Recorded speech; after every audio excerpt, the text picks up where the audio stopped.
poussé notamment cette faction de l'armée à s'opposer finalement au régime à la gouvernance, pour faire m'exprimer, c'est la gouvernance de M. Patrice Talon. Ils mettent en avant véritablement la situation assez précaire de l'armée locale. Est-ce que ce seul motif peut véritablement... Oui, oui, c'est dit. Oui, c'est dit. Il paraît que le combat continue. C'est confirmé. À quel niveau? À Cotonou. À Cotonou, précisément.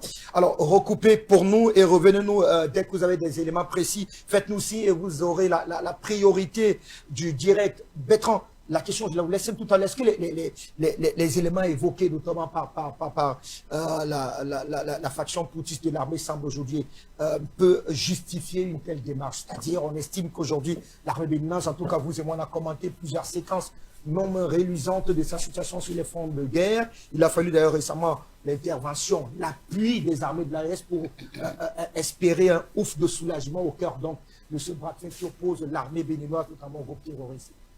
Déjà, Fabrice, votre question, c'est une question d'un point de vue philosophique. Parlons terre à terre. Ils sont très nombreux qui sont branchés sur la chaîne. Ils veulent un certain nombre d'informations et notre analyse. Y a-t-il tentative de renversement de M. Talon? Oui. Une fraction de l'armée béninoise a décidé de faire tomber le président de la République. Les images que vous voyez là, je ne sais pas comment on me l'explique. Le jour que, quand dans un pays, vous avez ça, différents corps, il y a des bérets rouges, il y a des unités spéciales, il y a des unités d'intervention, il y a des gens qui assument à la télévision que nous avons décidé de faire tomber le régime du président de la République. C'est un coup d'État. 3 heures du matin, ils ont mobilisé un certain nombre de blindés. Vous allez mobiliser les blindés de l'armée. Ça veut dire qu'une faction de l'armée béninoise ne se reconnaît plus dans le commandement de M. Talon. C'est-à-dire décider de faire tomber le président de la République. La question philosophique, est-ce que c'est bien, M. Tatsinda? Est-ce que ce n'est pas bien? Allez demander à M. Talon. Je ne gère pas le Bénin. Si c'était le bonheur suprême, après des élections à 2 tours, avec des présidents très élégants, qui mettent des vestes sur mesure, il sait danser du zouk, de la salsa, ce serait réglé. Mais le problème, c'est qu'on nous a vanté en quelque sorte le miracle béninois. Sauf qu'on constate qu'il n'y a pas de miracle. Il n'y a pas de miracle. Une partie de l'armée décide de faire tomber le président. Le ministre de l'Intérieur, c'est un zélé. Ce qui est embêtant avec les zélés, c'est que quand la situation devient compliquée, ils sont les premiers à fuir. Vous savez, 1 an avant que Mobutu ne tombe, vous savez quel était l'indicatif du journal télévisé RDC? Monsieur Mobutu sortait des nuages.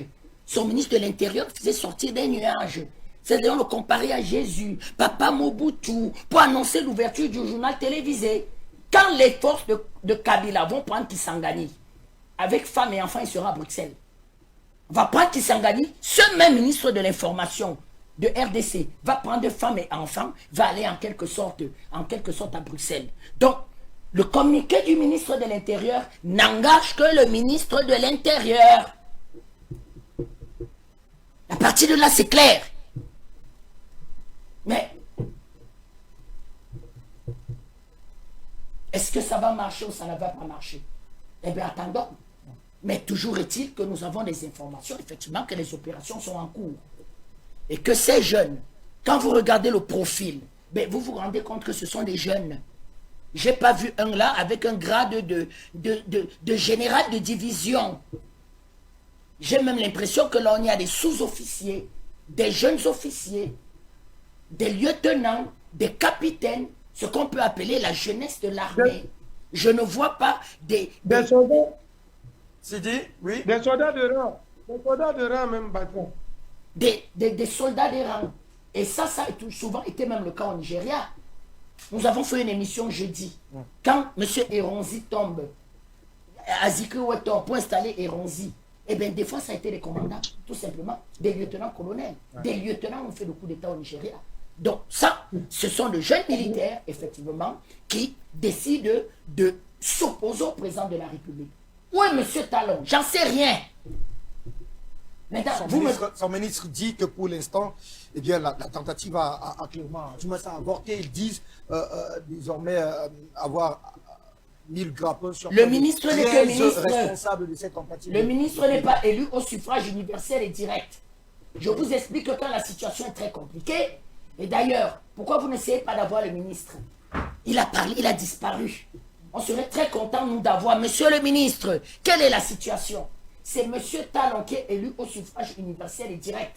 C'est monsieur Talon qui, même dans une communication enregistrée, peut passer à la radio-télévision du Bénin et dit, très cher Béninois, la situation en quelque sorte se normalise. Où est monsieur Talon?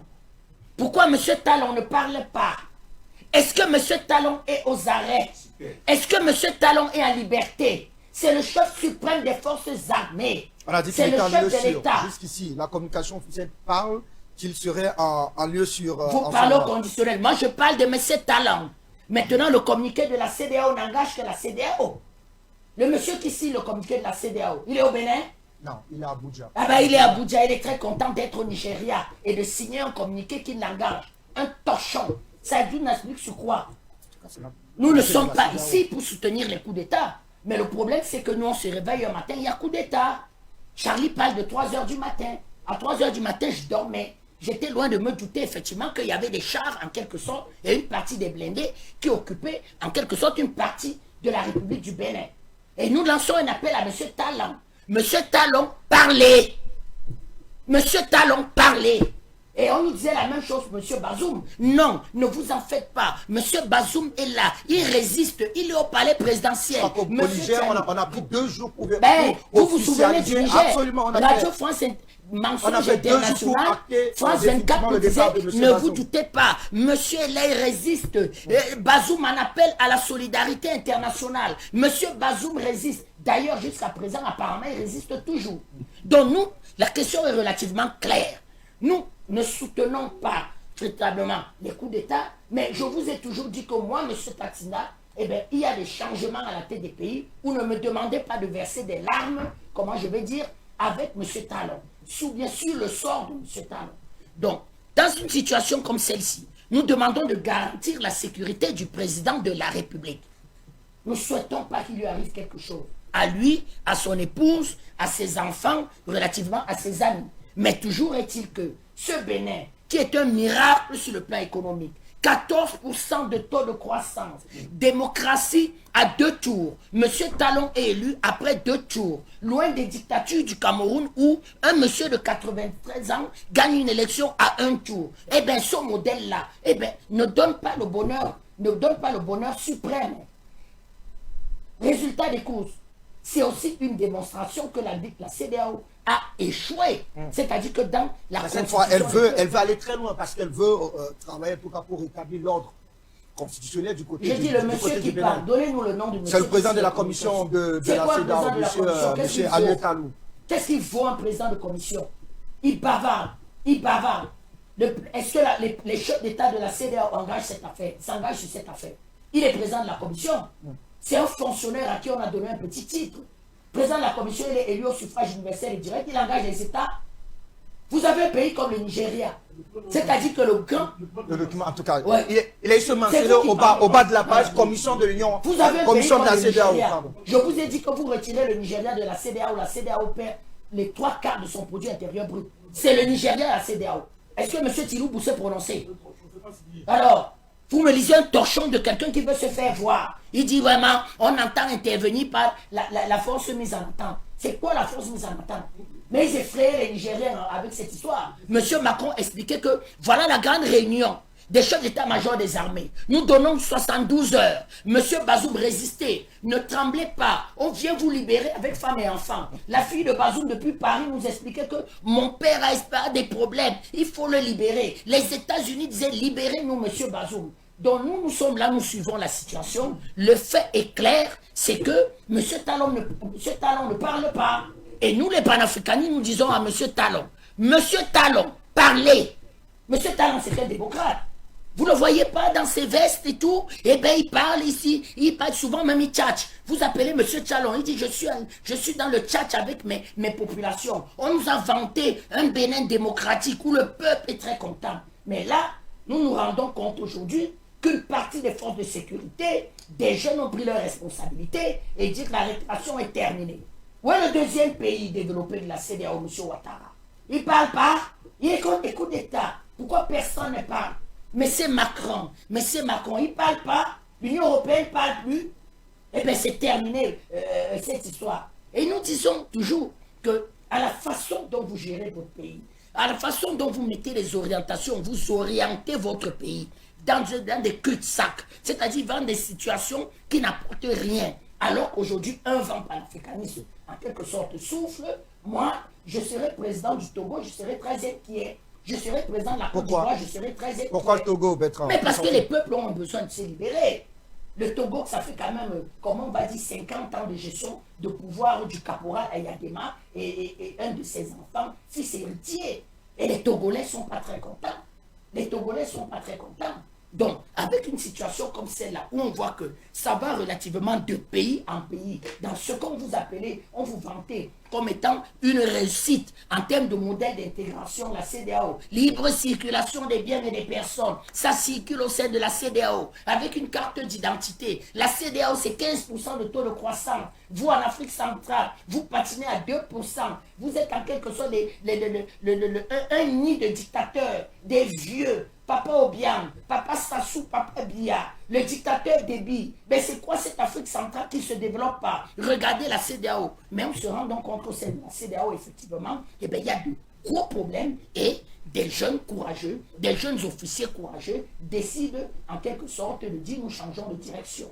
Voilà donc ce que nous pouvons dire. Nous continuons d'être calés en quelque sorte sur les informations du pays, mais il y a un gros problème au Bénin. Il y a eu coup d'État au Bénin aujourd'hui et nous essayons de voir dans quel sens cela va aller, mais vous pouvez savoir que nous apportons un soutien total aux patriotes béninois.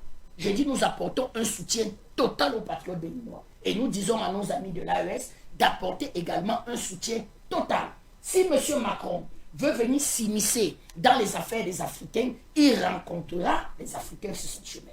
C'est terminé cette France qui se tenait, où les fonctionnaires se tenaient à Paris, expliquaient que nous allons rétablir l'ordre par tous les moyens. Chaque peuple a le droit au bonheur. Chaque peuple a le droit de se choisir lui-même une direction. Merci. Chaque peuple a le droit de dire que voilà la direction en quelque sorte qui m'incombe. Nous apportons un soutien total et indéfectible aux patriotes béninois. Je répète encore une fois et pour la dernière fois, Monsieur Talon, où êtes-vous?